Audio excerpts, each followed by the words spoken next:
Բարև բոլոր նրանց, ովքեր դիտում են մեզ, այսօր մենք զրուցելու ենք կանանց շրջանում անվիզապահության մասին, թե դրանք ինչ պատճառներ ունեն եւ ինչպես կարելի է այս խնդիրը վերացնել։ Ես իրով զրուցելու եմ Իզմիրլյան բժշկական կենտրոնի ուրոգինեկոլոգ Գոր Շադյանի հետ։ Բարև բժիշկ։ Բարև ձեզ։ Շնորհակալ եմ, որ այս կարևոր թեմայի շուրջ ենք խոսելու եւ կընկալում եմ հետաքրքիր ինֆորմացիա։ Շնորհակալ եմ, որ հրավիրեցիք։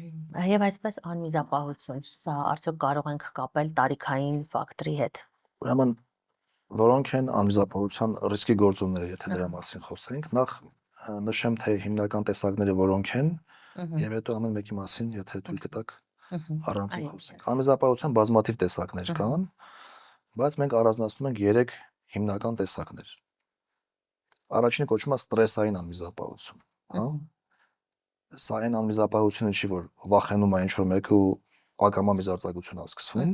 Ստրեսային նշանակում է անվիզապահություն, որը առաջանում է այնպիսի իրավիճակում, որին նախորդում է ներվորովանային ճնշման բարձրացում, ասենք հազալու հետևանքով, փռշտ տալիս, ծանրություն բարձրացնելիս, հա, պարկած դիրքից նստած դիրքի անցնելիս կամ նստած դիրքից կանգնած դիրքի անցնելիս, կամ առավել արտահայտված փուլերում, նույնիսկ սովորական քայլքի ժամանակ։ Պացիենտը ոտքը շարժում է ու մեզը թափվում է, մյուս ոտքը շարժում է, մեզը թափվում է, հա։ Սա կոչվում է ստրեսային անվիզապահություն։ Նորից նշեմ, որ ստրեսի հետ սա կապ չունի։ Ուղղակի ստրեսային տերմինը փոխարինում այն իրավիճակին,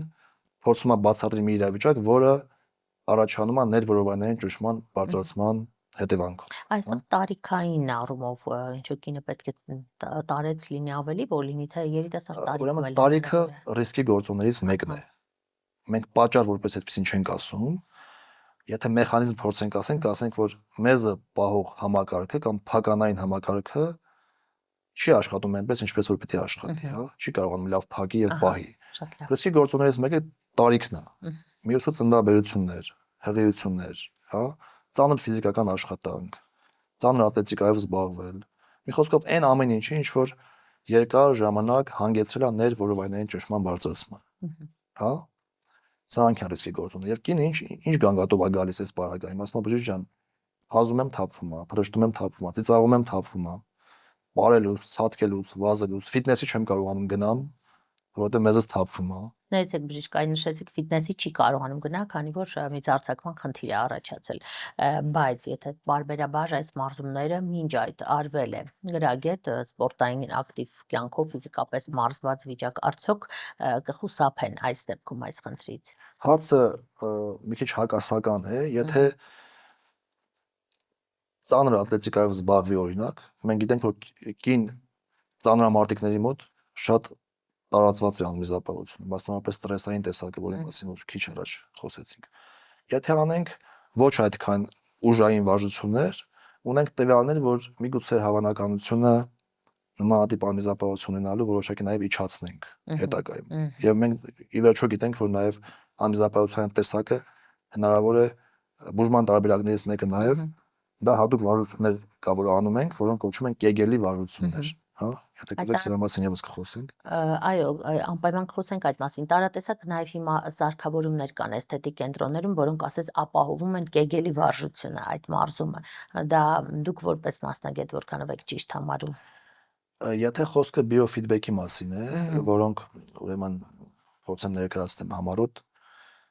սարքեր են, որոնք տեղադրվում են հեշտոցի մեջ եւ ապահովում են կոնքի հատակի մկանների կծկումներ եւ արդյունքում ուրեմն այդ մկանների ֆունկցիան բարելավում են, հա։ Սրանք իրականում այո կիրառելի են։ Խոսքը չի վերաբերում տարբեր տեսակի իրականում լազերներին, որոնք որ ապացուցողական հիմք թերևս այս բանին չունեն իրականում։ Ահա, շատ լավ։ Խոսենք կեգելի վարժությունից, արդյոք այն պարբերաբար կատարելով, եթե արդեն կինը ունի խնդիր, կարող է կանխել այս վարժությունը կատարելով։ Ուրեմն, եթե կինը դիմել է ստրեսային անմիզապահության, այսինքն հազալուց փրշտացություն ունի մեզի ակամա արտահոսք, իրականում ամեն բան կախված է արտահոսքի արտահայտվածության աստիճանից։ Մի բան է, եթե դեռևս նոր սկսվող է կաթիլների տեսքով, հա, մեկ այլ բան է, եթե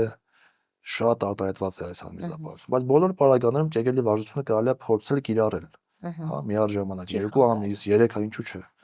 2 ամիս, 3 ամիս կարելի է փորձել կիրառել եւ իրականում նշեմ, որ ոչ շատ արտահայտված դեպքերում հաճախ բավականին արդյունավետ է։ Շատ լավ,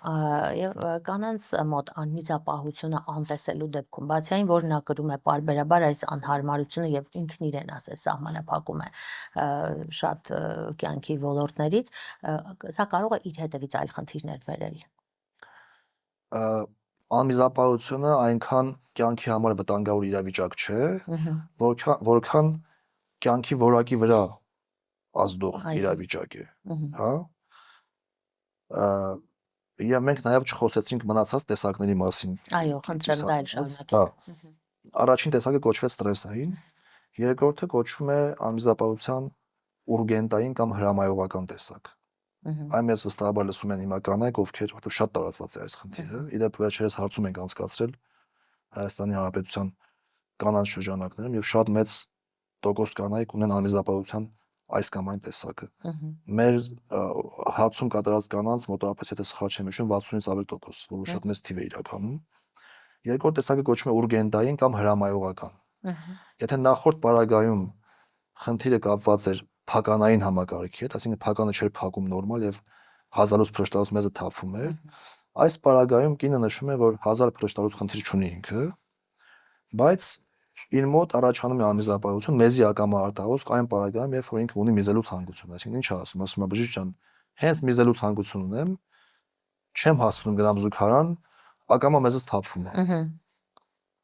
Սա մյուս տեսակն է։ Այս պարագայում խնդիրը փականի հետ չի կապված, այլ կապված է միզապարկի ակամա կծկման հետ։ Ակամա կծկում է տեղի ունենում միզապարկի։ Կամ ինչ ասում կինը, ասում բժիշկ ջան, կրանտից ջրի ձայնը լսում եմ, էլ չեմ հասնում վազեմ զուգարան, որովհետև ակամայից թրջվում եմ մեզով։ Կամ դուրսը քայլում եմ, ամեն ինչ նորմալ է, հենց գալիս եմ տուն, որ պիտի տան դուռը բացեմ, շատ պատկերավոր իրանք նկարագրում, հենց բանալի մտածում եմ, որ բացեմ, մտածում եմ զուգարանի մասին, էլ չեմ հասնում, մեզից թափվում է։ Այսինքն այդ ձեր նկարագրած յուրաքանչյուր դեպքը շատ օրինաչափ է, այո, մի քանիկին նույն բանը կարող է։ Բազմաթիվ կանայք, այո, հենց այդպես պատմում են։ Ինչպես է ախտորոշվում անմիջապահությունը, հասկանալի է, որ արդեն այս խնդրով դիմում են ձեզ։ Հիմա դուք ինչպես եք հասկանում նրա մոտ ինչ աստիճան է, ինչպես եք ախտորոշում։ Ուրեմն ի ուրախություն այս կանանց ասեմ, որ շատ հետազոտություններ պետք չեն, հա։ Հաճախ բավարարում է միայն ներհեշտոցային զննումը գինեկոլոգիական սեղանի վրա կատարված, որոշակի լցված միզապարկով, պացիենտը պետք է հազա, կատարենք այդ հազային տեստ կոչվածը, հա։ Տեսնենք կա արդյոք մեզի ակամա արտահոսք, ինչ աստիճանի է այդ արտահոսքը, հա, կան արդյոք հեշտոցի պատերի իջեցումներ, պրոլապսներ, հա, արգանդի միզապարկի աղների իջեցումներ չկան։ Գինեկոլոգիական զննում այստեղ իրական։ Եվ ամենակարևորը հարց ու պատասխանն է, թե ինչպեսի իրավիճակում է թափվում, որպեսզի հասկանանք ստրեսային տեսակն է, թե ուրգենտային կամ հրամայողական տեսակն է, թե երրորդ տեսակը, որի մասին չխոսեցինք, դա խառը տեսակն է։ Կանանց մի մասը ունի ինչպես ստրեսային բաղադրիչ, այնպես էլ ուրգենտային կամ հրամայողական, այս երկուսը իրար հետ ունի։ Դա ավելի երևի ծանր տեսակն է, այո։ Դե դժվար է այդպես համեմատել, շատ կարևոր է իմանալ, որ ստրեսայինի բուժումը հաճախ վիրահատական է, ժապավեն կոչվածը որպես տեղադրում ենք, տևում է 15-20 րոպե վիրահատության տևողություն եւ մյուս օրը պացիենտը սովորաբար դուրս է գրում հիվանդանոց։ Համար է արվում այդ։ Սովորաբար այո, վիրահատությունը նախատեսված է ինքը ժամանակավոր բնույթ չի կրում, հա։ Մյուս տեսակը, որը ուրգենտային տեսակն է, այնտեղ հակառակը վիրահատություն սովորաբար չի կատարվում եւ բուժվում է դեղերով։ Դեղեր, որոնք պետք է մի քիչ ճնշեն միզապարկին։ Այո։ Դեղերը, որոնք պետք է օգնեն, որ միզապարկը ուղին ավելի լավ ենթարկվի։ Ոչ թե ինքը իր համար որոշի, որ պետք է դատարկվի, սկսի կծկվել եւ դատարկվել եւ առաջացնել մեզի ակամա արտահոսք պացիենտի մոտ, այլ ենթարկվի ուղին, ինչպես որ նորմայում դա պիտի լինի։ Իսկ երրորդ տեսակի դեպքում, երբ որ կինը ունի եւ մեկը եւ մյուսը, մենք սովորաբար փորձում ենք մի հատ դեղերով սկսենք, այդ ուրգենտային կոմպոնենտը հանենք, տեսնենք տակը ինչ մնաց։ Եթե մնաց այդ ստրեսային կոմպոնենտը, արդեն ստիպված ենք էլի կամ ճեգելի վարժություններով կամ ժապավենի տեղադրմամբ։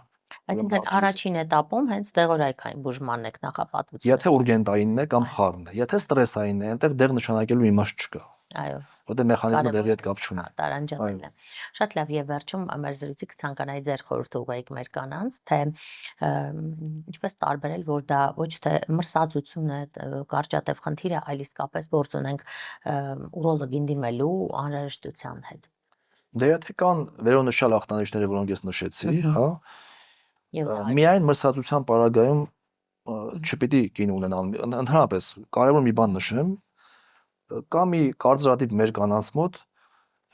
շատ հաճախ իրենք մտածում են թե անմիզապահություն ունենալը դա երևի թե նորմալ է, հա, ինչ որ պարագայում։ Ես գիտեմ ինչ են այդպես մտածում, որովհետև խնդիրը շատ տարածված է եւ իրենք խոսում են իրար հետ։ Ինքը տեսնում է որ հարևանի մոտ եւս կա, իր մամայի մոտ օրինակ կամ տատիկի մոտ եւս կա կամ եղել է, հա։ Եվ ենթագիտակցորեն սկսում են մտածել, որ երևի սա նորմայի մի ինչ-որ դրսևորում է, Կամ տարիքային կամ փոփոխություն է օրինակ։ վստահաբար որևէ մի տարիքում, որևէ մի պարագայում մեզի ակամա արտահոսք ունենալը մեր կանայք կուզեն որ իմանան նորմալ չէ եւ չի կարող նորմալ լինել։ Այդ տատիկների մոտ ենք շատ նկատում, շատ տարածված է։ Հետաքրքիր է, տարեց հասակում դիմում են կանայք այս խնդրով։ Շատ են դիմում։ Իմ օրը բարեբախտաբար ավելի շատ կասեի որ մեծամասամբ շատ տատիկների հետ է անցնում եւ շատ ուրախ եմ դրա համար իրականում։ Իհարկե։ Հա, առավելևս երբ որ ունենք լավ արդյունք։ Այո, շնորհակալ եմ Գոր, կարծում եմ շատ կանայք իսկապես այս խնդիրը կամ ներփակ իրենց մեջ են պահում կամ ինչպես դուք նշեցիք օրինաչափ են համարում, լավ է որ այս ինֆորմացիան կօգնի նրանց ճիշտ կողմնորոշվել։ Շնորհակալ։ Ես եմ շնորհակալ հրավերի։ Հարգելիներս, այսօր մենք զրուցեցինք անմիզապահության մասին կանանց շրջանում, դա ինչ Իզմիրլյան բժշկական կենտրոնի ուրոլոգ, ուրոգինեկոլոգ Գոր Շադյանը ձեր կողքին է այս առումով եւ կարող եք նրան դիմել նմանատիպ հարցերի դեպքում եւ խնդիրը լուծել իհարկե շատ ավելի կարճ ժամանակում, քան դուք կարող եք պատկերացնել։ Այսքանը եղեք առողջ, կհանդիպենք։